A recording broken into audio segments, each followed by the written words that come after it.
حضرت حذیفہ رضی اللہ عنہ فرماتے ہیں کہ غزوہ خندق کے دوران ایک رات آندھی اس قدر شدت سے آئی کہ نہ اس سے پہلے کبھی آئی اور نہ اس کے بعد۔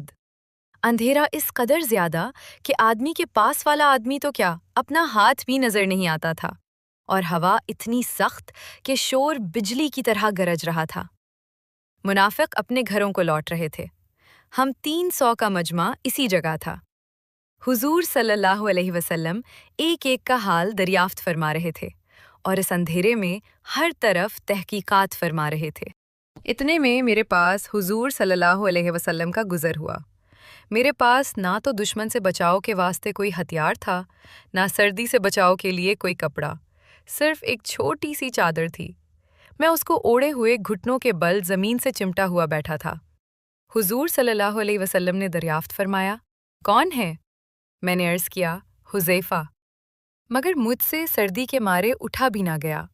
حضور صلی اللہ علیہ وسلم نے فرمایا، اٹھ کھڑا ہو اور دشمنوں کے جتھے میں جا کر ان کی خبر لا کہ کیا ہو رہا ہے۔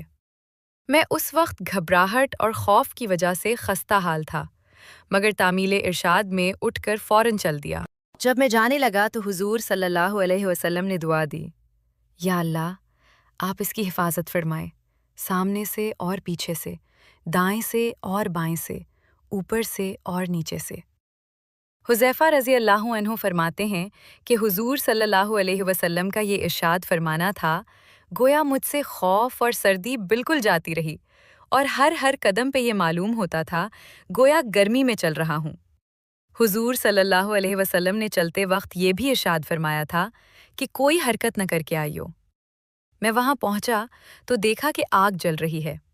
ایک شخص آگ پر ہاتھ سینکتا ہے اور کوک پر پھیرتا ہے، اور ہر طرف سے واپس چل دو کی آواز آ رہی ہے۔ ہوا کی تیزی کی وجہ سے خیموں کی رسیاں ٹوٹتی جاتی تھیں اور گھوڑے وغیرہ جانور ہلاک ہو رہے تھے۔ سفیان، جو ساری جماعتوں کا اس وقت سردار بن رہا تھا، میرے دل میں آیا کہ موقع اچھا ہے، اس کو نمٹاتا چلوں۔